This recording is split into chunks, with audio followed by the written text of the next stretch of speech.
부활주일 말씀을 이렇게 사무실에서 함께 나누게 되었습니다.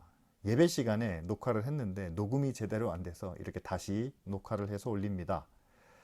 오늘 본문 말씀은 누가복음 21장 7절부터 19절까지 말씀입니다. 마지막 때에 대한 주님의 예언이죠. 2021년 부활절을 우리가 함께 맞이하고 있습니다.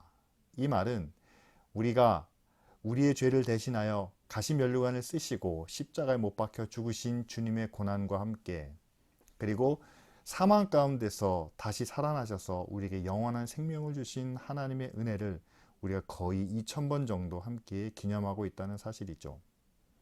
그런데 지난 한 주간 우리가 보냈던 고난주간을 생각해 보면 정말 주님이 내 죄 때문에 죽으셨다는 그런 마음으로 뼈아픈 회개와 애절함으로 보냈던 시간이었나요? 또한 부활을 생각하면서 우리에게 영원한 생명을 주신 그 기쁨과 감격을 우리가 얼마나 누렸는지 한번 돌아보게 됩니다. 많이 다르죠. 시간이 그만큼 흘렀기 때문이다 라고 이유를 대지만, 저는 우리의 삶이 이 고난과 죽음으로부터 너무 멀리 떨어져 있기 때문이 아닌가 생각합니다. 예수님의 십자가의 고난을 그리고 부활을 함께 본 증인들은 초대교회 안에서도 아마 그와 비슷한 고난과 핍박을 받았고 때로는 생명의 위협까지 경험했을 겁니다.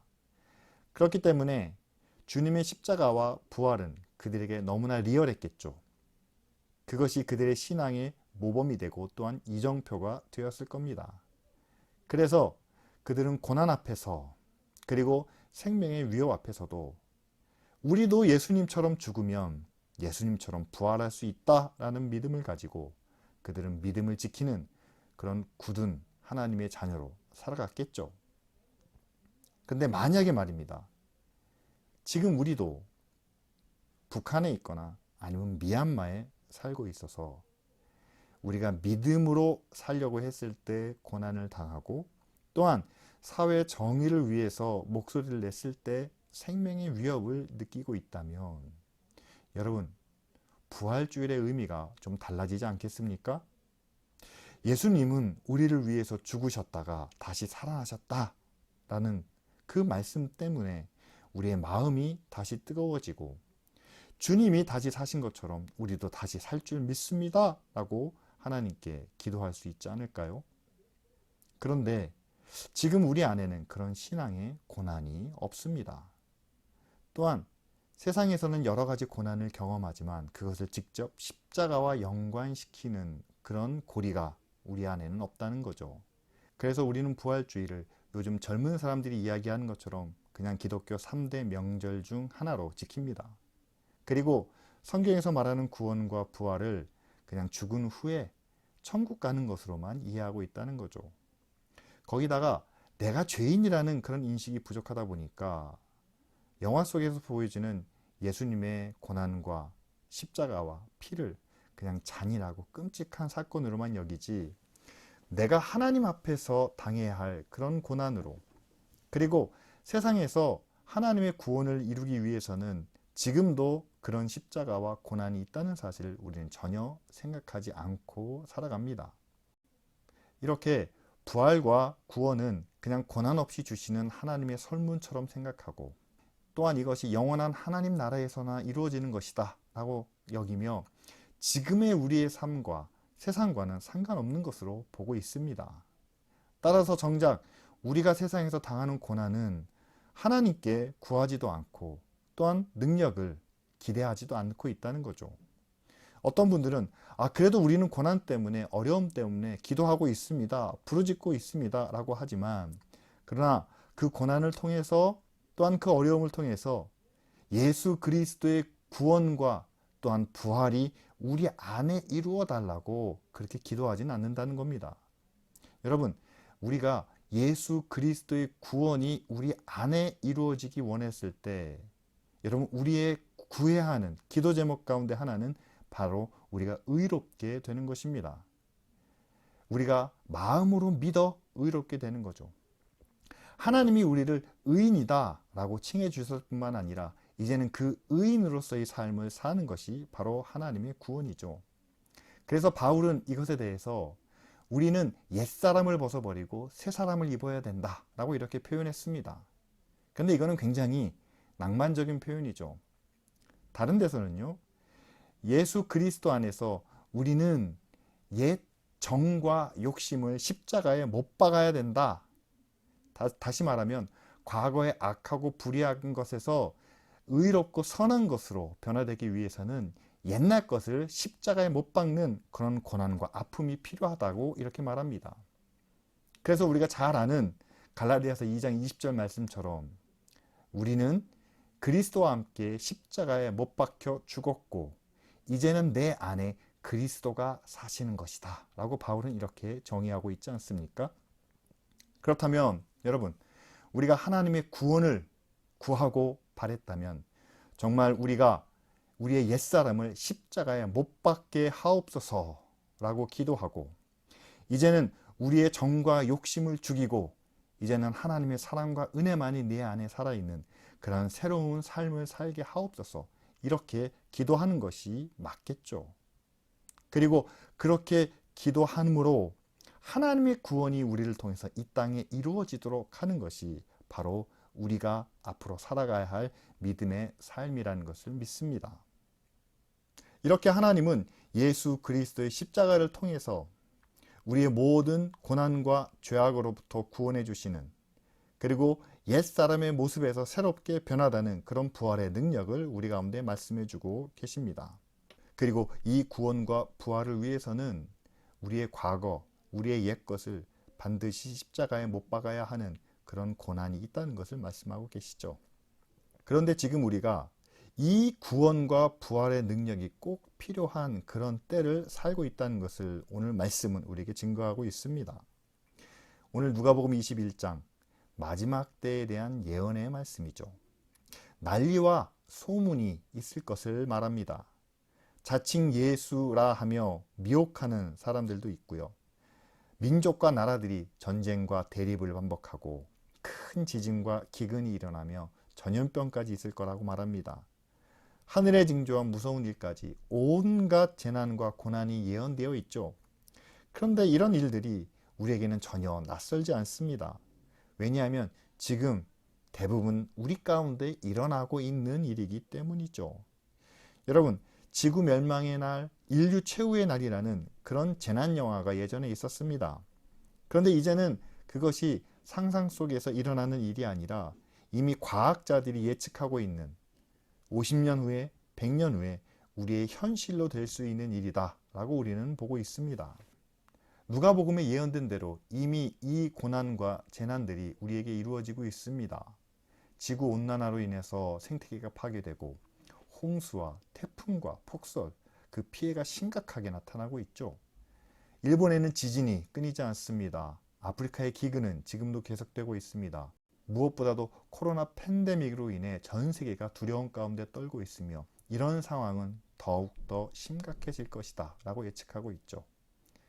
이렇게 성경의 예언이 우리의 현실이 되고 있는 상황임에도 불구하고 지금 우리는 그 상황을 대처할 수 있는, 해결할 수 있는 아무런 방법을 가지고 있지 못한 상황 가운데 있죠. 왜냐하면 지구 전체의 위기가 각 나라 또한 각자의 이익과 문제보다 전혀 중요하게 여겨지지 않고 있다는 사실입니다. 결국 2000년 전에 성경에서 예언하고 있는 재난과 고난이 지금 우리 앞에 있음에도 이를 막을 수 있는 방법이 없는 그런 무기력한 상황 가운데 우리는 놓여 있죠. 여러분, 그렇다면 성경이 사실로 드러나고 있는 상황에서 성경을 기록하게 하신 하나님, 그리고 지구와 모든 자연을 만드신 하나님께 우리는 이 망가진 자연을 치유해 달라고 또한 오염된 환경을 다시 회복해 달라고 하나님께 구하는 것이 맞지 않겠습니까?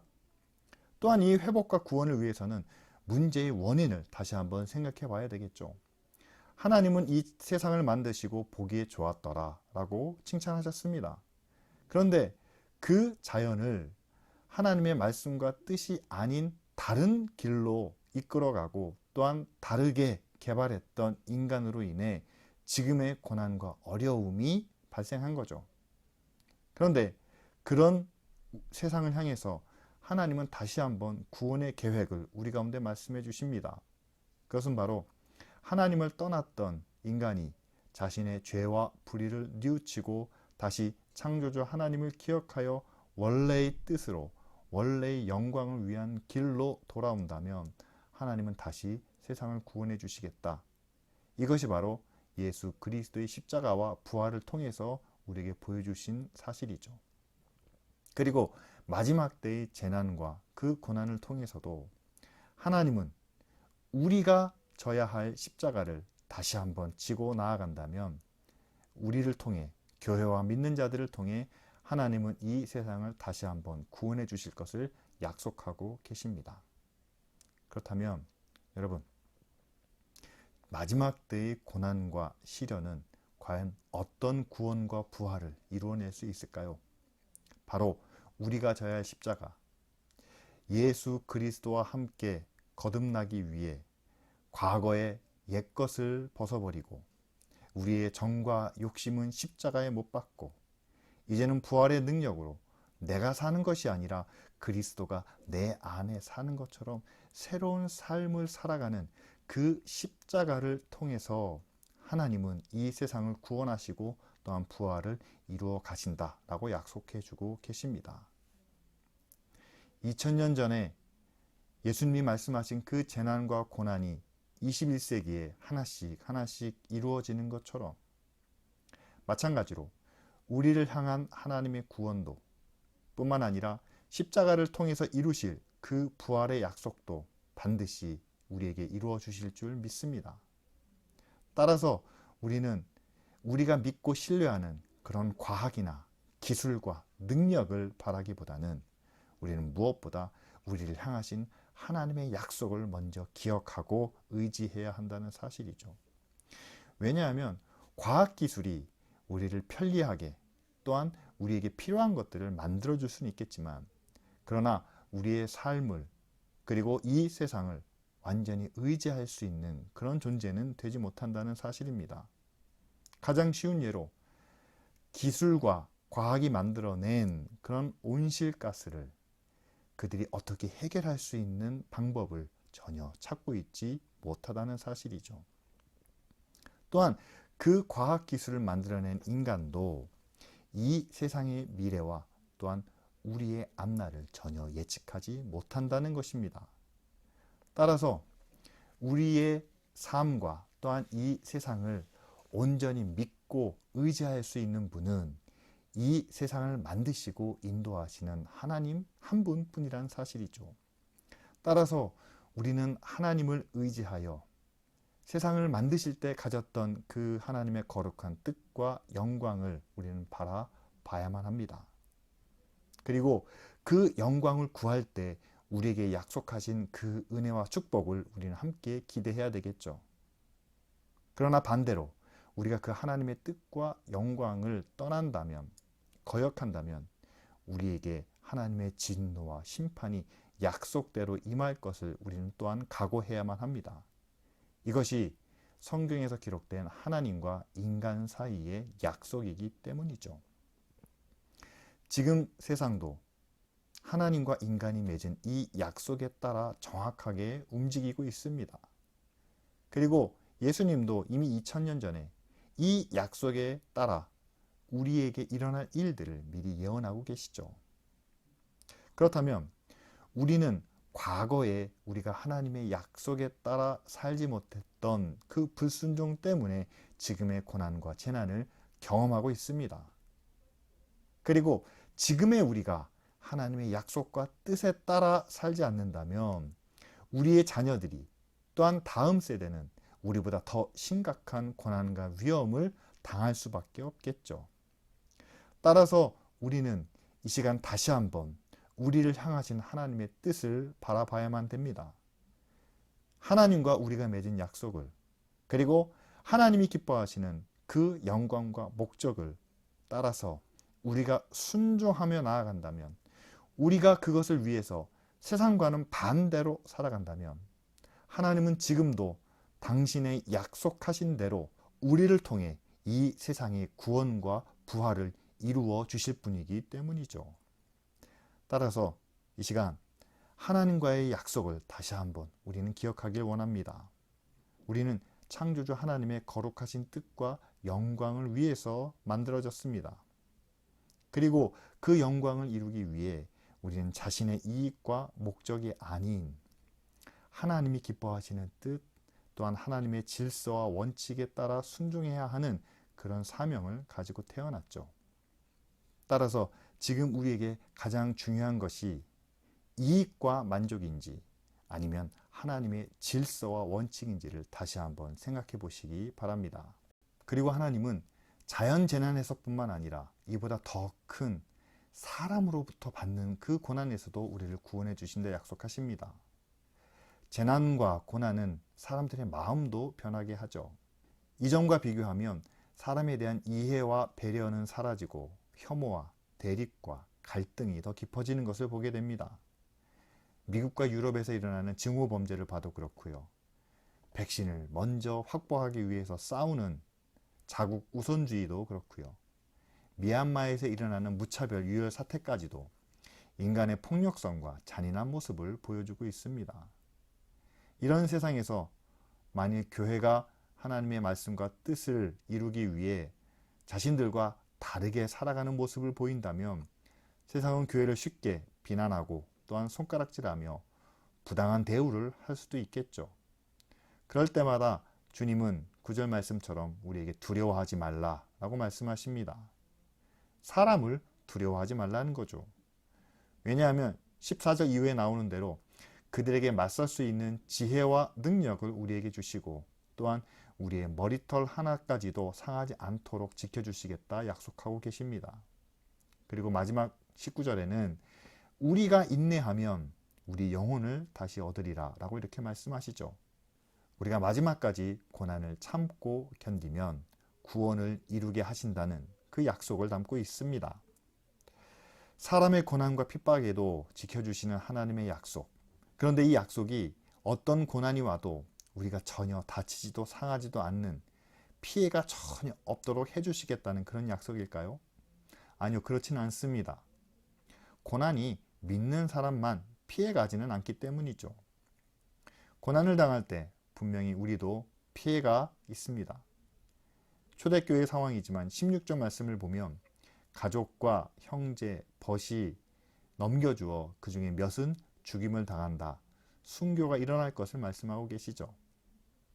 그러나 그런 희생과 아픔은 있지만 그런 가운데서도 하나님은 우리의 머리털 하나까지도 세심하게 지키시고 보호하시는 그런 은혜와 사랑을 우리에게 베푸신다라고 말씀하십니다. 최근에 우리가 가장 가까이에서 볼 수 있었던 그런 믿음의 헌신을 우리가 한번 예를 든다면 TV에 나온 울지마 톤지의 이태석 신부님과 아픈 만큼 사랑한다는 박누가 선교사님을 생각할 수 있을 겁니다. 이분들은 가장 낮은 곳, 힘든 곳에서 하나님의 사랑과 은혜를 나타내기 위해 고난을 감당했던 그런 분들이죠. 그런데 우연의 일치일까요? 이 두 분은 모두 암으로 일찍 세상을 떠나셨습니다. 아니, 고난 중에 하나님의 사랑과 은혜를 나누는 그런 삶을 사셨는데 왜 하나님은 머리털 하나도 상하지 않게 하신다면서 왜 암으로부터는 지켜주시지 않았나요? 만일 하나님께서 이 암을 치료해 주셨다면 더 크게, 더 많은 사람들에게 더 큰 영광을 돌렸을 텐데 왜 그렇게 하셨나요? 우리는 그렇게 질문할 수 있습니다. 암이라는 질병 때문에 이 두 분이 서둘러서 짧은 인생을 마감한 것은 사실입니다. 하지만 과연 이 암이라는 질병이 이 두 분의 사역과 인생에 있어서 가장 큰 고난이었을까요? 저는 전혀 그렇지 않다라고 생각합니다. 왜냐하면 이 두 분은 그 암으로 인해서 겪는 고난, 투병 생활까지도 아름답게 승화시켰기 때문이죠. 오히려 이들에게 가장 큰 고난은 이런 것들이라 생각합니다. 하나님을 향한 믿음과 사랑을 위해 자기 욕심을 죽이는 것. 남들과는 다른 선택과 결정을 내려야 하는, 그리고 가족들, 친구들의 반대를 참고 이겨내야 하는 것. 마지막으로 언제 바뀔지 모르는 현지 상황 속에서 적응하는 것. 이 모든 것이 이분들에게는 암보다도 더 큰 고난이지 않았겠습니까? 하나님은 암을 제외한 그 모든 고난으로부터 이분들을 보호해 주셨을 겁니다. 그래서 이분들은 자신의 생이 마감하는 그날까지 하나님 앞에서 그리고 모든 사람들 앞에서 거룩하고 아름다운 사역을 다 이룰 수 있었겠죠. 이처럼 하나님은 우리를 고난 없는 아픔 없는 삶으로 인도해 주시진 않습니다. 하지만 고난이 있더라도 아픔이 있더라도 우리의 머리털 하나까지도 지켜주시는 그 사랑과 능력으로 우리와 함께 하셔서 우리도 끝까지 하나님 앞에 거룩하고 온전한 삶을 살게 하시죠.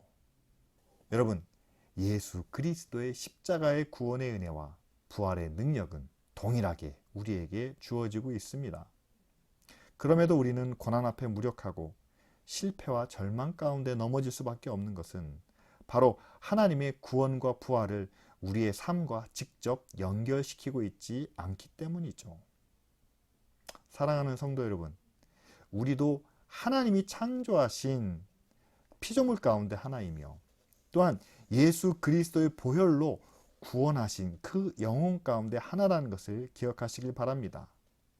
그렇기 때문에 마지막 때에 이루실 하나님의 구원의 은혜와 부활의 능력 가운데 저와 여러분들의 삶과 인생과 가정도 모두 포함되어 있죠.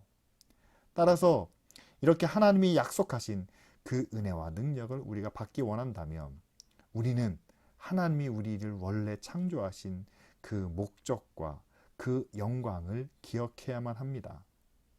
그리고 하나님의 목적이 하나님의 영광이 우리 가운데 나타날 수 있도록 과거 우리 안에 있었던 우리 죄, 우리의 불의는 옛 옷처럼 벗어버리고 아니 옛 모습은 십자가에 못 박아 버리고 우리는 예수 그리스도와 함께 새롭게 부활하는 새로운 삶으로 우리는 변화되는 그런 믿음의 결단을 가져야 되겠죠.